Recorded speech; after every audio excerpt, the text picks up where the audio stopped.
الدكتورة لميس جابر، الكاتبة الأديبة الروائية، الأهم من ده كله الإنسانة المصرية، المواطنة المصرية المهمومة بهموم الوطن من سنين طويلة جدا، لها آرائها المحددة، ولكن لها آراء كثيرة جدا أغضبت الكثير جدا في الوقت الماضي، ولا حتى لغاية دلوقتي آرائها بتغضب الكثير في الوقت الحالي، بتغضب الكثير في الحكم يعني مش المواطنين. مساء الخير يا دكتور. مساء الفل. ازي حضرتك؟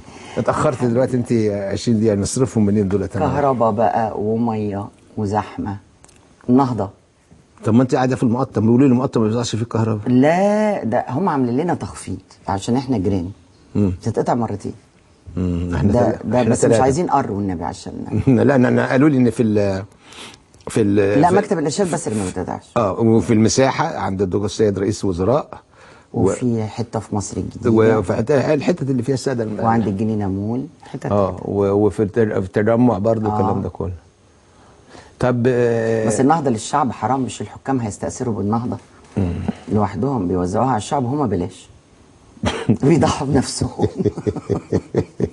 دكتوره، احنا عندنا حاجات كتيره جدا ويعني يمكن اهمها ان هنتكلم فيه، بس مش في الاول كده على طول، ما ناخد ما بقاش وش على طول كده. قناه السويس مش قناه السويس على المشروع اللي انا شايفه انه طبعا لا مشروع ولا نيله اي كلام بيتقال، انما قناه السويس، لان قناه السويس دي حكايه اصلها كبيره، فانا عايز هنتكلم فيها. انما دلوقتي بس دعينا نبتدي من حيث الامور اللي احنا فيها وفيما يخص الوضع في سيناء. قبل حضرتك ما تيجي كنت انا بتكلم بقول ناس كتير مختلفه، وناس كتير مستاءة من الوضع اللي تم، وناس كتير بتقول دي تمثيليه، وناس كتير انا مش في ده كله، انا مش هقف قدام ده كله. انما انا واقف قدام حاجه مهمه، ان هذا الحادث عمل لنا القى الضوء على حاجه مهمه جدا، على نقطتين مهمه. ان سيناء في ازمتين كبار جدا. ازمه اولانيه اهالي سيناء لهم حق فيها، الاهمال وكذا وكذا وكذا، ولا بد بقى ان نبتدي عمليه اصلاح. واذا كان هنالك مشاكل في مثل هذه، لان ما ينفعش يبقى تعامل هنا التعامل الامني، التعامل الامني مش هيحل مشكله المدرسه ولا المستشفى ولا عدم التنميه ولا البطاله، مش هيعمل اي حاجه من دي. عمر الامن ما هيحل دول، دي حل، ده اقتصاد وسياسه وحاجات. انما الجزء الثاني الخطير بقى اللي انا مرعوب منه وخايف منه، وبينته وهو اتعلن بمنتهى الصراحه كده بالمفتشي كده، واتقال لما طلعت جامعات كتيره جدا الذين يطلقون على انفسهم، وعايز اعرف برضه حضرتك في التاريخ قولي لي ان هم الجامعات الجهاديه، بس بيسبقها حاجات يقول لك السلفيه الجهاديه، مش عارف ايه الجهاديه، انما الجهاديه انا مش عارف جهاد ضد من، وهل اي حد من حقه انه يجاهد في الوطن بعيدا عن سلطه الوطن؟ نمره 3، هذه الجامعات في جامعات منها طلعت بيانات كفرت كل حد وموجودين. وجود هؤلاء الجماعات انا بعتبر ان هو ده الانتقاص لكرامه وطن وانتهاص لهيبه وطن، ودي مسخره لو قعدت هذه الامور. عايز ابتدي من النقطه دي. هو الحقيقه انا كنت لسه شايفه قريب شهاده مدير امن سيناء، اتكلم على حاجه خطيره جدا. قال انه يوم 28 بالليل بدا اقتحام السجون، بالتزامن مع اقتحام السجون من الساعة 1 بالليل للساعة 5 الصبح مثلا، دخلت حوالي 10-15 عربية لوري على رفح، وكانت محملة بآلي، بكمية من السلاح الآلي والأربجيهات وبتاع. دمرت مبنى أمن الدولة ومركز الشرطة والمحافظة، وتقريبا بيقول حتى إن الشارع صغير يعني. على الساعة 4 الصبح بيقول لك ما كانش في رجل شرطة في رفح المصرية، على المعابر بقى، على الأنفاق، على اللي هي أول أرض مصرية من الناحية الثانية من الحدود، ما رفح مصرية وفلسطينية. فاللي حصل إن كل الناس دي كانت ستاند باي، كل هذه الجماعات دخلت واستقرت بقى في جبل الحلال وفي جماعات متفرقة. المشكلة اللي بتواجه القوات المسلحة، عشان أنا أقول لها القوات المسلحة تروح تموت لنا الناس دي في وسط مساكن، في وسط بيوت، زي ما في أنفاق عاملينها بتفتح جوه مساكن أو بتعدي من تحت مساكن. فمكبلين إيدك، لأن إحنا مش هنعمل زي ناس تانية وزي حكام تانيين هضرب ده بده، ما ينفعش. ولو إن بتحصل في الحروب. يعني انا لو من القوات المسلحه ادي انذار للناس اللي ساكنه في البيوت فوق الانفاق دي 48 ساعه، لو مش هتتدك على اللي فيكم، لان الامن القومي ده يروح فيه رقاب ما فيهاش كلام. المنطقة كلها الحقيقة عششت فيها هذه الجماعات المسلحة، والأنفاق أهميتها وحرقتهم الشديدة على غلق الأنفاق إن هي بتدخل للناس دي السلاح بإمداد على طول، وناس متدربة تدريب يهودي على فكرة، وأنا شفت أفلام مش كلام يعني، متدربين تدريب يهودي، بدليل لو شفت فيلم لحماس بيضربوا بتوع فتح زمان، بيشدوا الرجل بالعصاية ويكسر العظم. الحركة دي بتاعت اليهود. فيعطلوا سنة. فهم عششوا تعشيشة رهيبة جدا، ودهاليز بقى الجبال والممرات و هنا الحقيقة الجيش في العملية الأخيرة دي هو راح وتمركز ومش هيرجع. يعني حتى المتحدث العقيد أحمد علي امبارح قال إن لسه في عمليات لاحقة، بس مسألة الإفراج عن الجنود دي الحقيقة مسؤول عنها الرئاسة، لأن هو لم يعطي أمر للشرطة بالتعامل. على فكرة العملية دي عملية شرطة مش عملية جيش. الشرطة عارفينهم بالاسم وبالنفر وعارفين أماكنهم، ولو اتنقلوا هيجيبوهم. لم يصدر أمر للعمليات إنها تنفذ، فالشرطة زي ما راحت زي ما جت.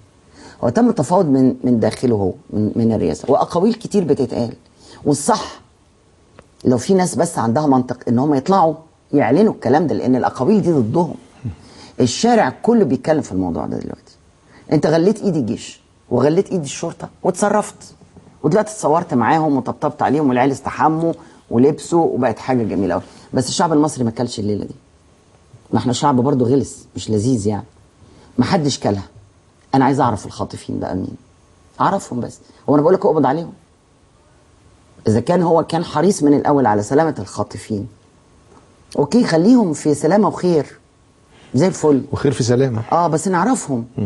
يعني عايزين شوية شفافية. الديمقراطية الأمريكاني سابقة التجهيز دي ما فيهاش أي بند بيخص الشفافية. وإذا كانت المسألة كلها معمولة عشان أنا أكسر في السيسي مش هيتكسر أصلا. ما هي المسألة دي يعني الناس كلها حاسة والناس كلها بتقول هي معمولة زي ما اتعملت الحركة جنود رفح عشان المشير طنطاوي كان بيهدم في الأنفاق، وهم على جثتهم الأنفاق، لأن الخطة طويلة المدى على قناة السويس. النهاردة 8 صور، حاجات كتيرة، 60 عربية وبنادق ومش عارف ايه الكلام ده كله، انما اللي وقفت انا عنده 8 صواريخ مضادة للطيارات و17 صاروخ أرض الجو. أيوه. اما دي اتمسكت كتير جدا ده النهارده دول كان من الصحراء الغربيه. لا انا اقصد اقول لحضرتك يعني ده النهارده بس يعني ده اديهم فيه شليون مره. لو النهارده كمان حصل حاجه ظريفه جدا في بورسعيد. اهل بورسعيد دولت الحقيقه كتب عليهم ان هم دايما يدفعوا ودايما يبقوا طليعه الجدعان اللي بيحموا البلد دي مفتحين قوي. كان في مؤتمر اتعمل، راح وزير الاسكان في هيئه قناه السويس، فهاجموه هجوم شديد جدا. جايين تعملوا مؤتمر ليه في هيئة قناة السويس؟ برضو عشان تنفيذ مسألة المحور دي. الناس فتحت لهم، بس هم اللي نفسي كل الكلام اللي بيطلع من المسؤولين ومن مؤسسة الرئاسة هم بيغنوا بيسمعوا نفسهم. اصل احنا فاهمين الليله كلها. لا هو كلام مش لحضرتك، الكلام ولا اللي بره ولا اللي جوه. ما هو اللي بره ما هو فاهمين برضه. لا في ناس اهالينا البسطاء اللي هم البسطاء اول ناس فاقسين الكلام ده، واول ناس اتضايقوا قوي، قالوا كرامتنا اتهانت. ده في موضوع البنود، انما انا بتكلم فيما يخص الحالات الثانيه دي كلها. اما الناس خلاص يعني النهارده كل شباب مصر من ابتدائي للجامعه بيمتحن. ازاي بقى مع الكهرباء؟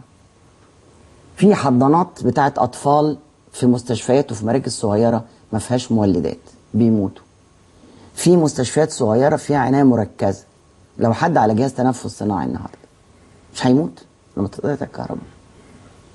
يعني احنا دخلنا الغسيل الكلوي، مش في مراكز كتير صغيره، وده بيغسل كل يوم، كل اسبوع 3 مرات او 4 مرات. في ناس هتموت. هو الغريبه جدا في الامر بتاع الكهرباء، يمكن الاستاذ الشاذلي احمد بيقول لي بالله عليك يا استاذ ابراهيم تتردى وزير الكهرباء في حل مشكله الكهرباء، احنا زهقنا من النهضه. هم مش عارفين. ما هو هي المشكله، كان يطلع حد يتكلم، كنت بقول ده، يطلع حد يقول انا عندي مشكله في كذا. ما طلع يا استاذ ابراهيم، انت سمعتوش؟ قال ايه بقى؟ قال كلام جميل قوي قوي قوي، خلى الكهرباء تقطع اكتر. قال لك احنا عملنا احصائيه استطلاع راي. الجمله دي استوقفتني. يعني ايه استطلاع انا ما بقولش رأي؟ يطلع يقول كده. لا، قال استطلاع راي، لو قال لك يقول- الكهرباء بتقطع مره في الشهر. ده بيقطعها 3 فهو عامل استطلاع راي فين؟ انا مش عارف في هو- ماليزيا. على اي حال هو يطلع يقول ان انا عندي مشكله سولار او يقول كده، يقول ما بيقولش. ما هو ده اللي انا عايز عندهمش. اقوله يا دكتوره، يتقال ده. هم ما عندهمش مشاكل. وفي الاستاذ سامح الهندي يمكن نتكلم على حاجه وحضرتك رديت عليها، ما رايك في التمثيليه وخطف الجنود وتسليم الجنود، وهو المقصود بها ليس شعب مصر بهذه السذاجه، عاشت مصر. بقول لك الناس كلها فأسان. والاستاذ حسام ابراهيم بيقول ليه دكتور مرسي حضر استقبال الجنود العائدين من الخطف وفي نفس الوقت لم يحضر جنازه ال 17 جندي بتوع مذبحه رابح في رمضان؟ هل في اختلاف في الحادثتين؟ دول ماتوا مش مهم. انما دول عايشين. طيب الدكتوره دلوقتي لسه بس ما كملتش الكلام، ما عرفش راي حضرتك. انا النهارده عندي يعني المؤكد ان في جماعات ارهابيه موجوده في سيناء طبعا. والمؤكد ان فكره ان انا اقول عليها جهاديه، لان لازم لو قلت جهادي عايز اعرف بجاهد مين، لازم يقول لي الجهادي وادي السي في بتاعي اهوت، انا عملت 7 اعمال اهيت جهاد. هو انا شايف الاعمال دي في السنتين اللي فاتوا 7 الاعمال كلها نسف بتاع الغاز وذبح وموت وقتل 17 جندي. يقول لي هيجاهد مين؟ وهل انت النهارده لو قال انا هجاهد العدو الاسرائيلي، طب انت هتقدر انت ايه لوحدك كده؟ انت مش في حدود وفي دوله وفي لا، يجاهد على العدو الاسرائيلي ايه؟ ما انا بس دول قالوا الله اكبر لما اسرائيل ضربت سوريا. انا دكتوره اللي انا اقصد اقول بس عشان نوقف، اصل عشان الاعلام بيشارك في ده. ما ينفعش دلوقتي قالوا على حد بقى الجماعات الجهاديه، اقول الجماعات الارهابيه طبعا. ما يجيش يقول لي الجهادي يبقى بيجاهد مين؟ لازم يقول بيجاهد. هل انت بتجاهد الحكم؟ هل انت بتجاهد ولي الامر؟ هل انت بتجاهد العدو؟ هل في عدو جديد احنا مش واخدين بالنا بتجاهده؟ لازم قلنا الجهاد ضد مين؟ انا بتكلم على الاعلام. وانا هو في عدو افندم، هو في عدو بالنسبه له. من لم يكن مع ايا كانت. لا هم كفروا الرئيس وكفروا كل حاجه، في جماعه منهم كفروا في كل لا حاجه. ده ايا كانت بقى، اذا كان ضحك على الدقون، اذا كان بكلام، انا ماليش دعوه بالكلام. انما النهارده في تحدي، انا بطلب من الدوله دلوقتي يا جماعه في جماعات موجوده، هل انتم مقدرين؟ هل انتم سامحين ان يبقى في عندنا الحته دي؟ مش سامحين، بس هي خرجت عن لا انا ما اعرفش حاجه، اذا خرجت على السيطره يبقى نروح، يبقى كده يعني نروح بقى ويبقى هي لابد انها يبقى في عمليات جامده. وده اللي قاله امبارح العقيد احمد علي، قال ان احنا لسه قدامنا الشغل مش هنرجع. طيب انا نعمل ده ونتمنى ان مفيش حاجه تقف، ونتمنى بس يا رب ايد الشرطه، وده اللي لن تسمح به بالرئاسه، ايد الشرطه بس تتفك من القيود اللي هي مقيدينها، لان الشرطه هي اللي تعرف تجيب الناس دي.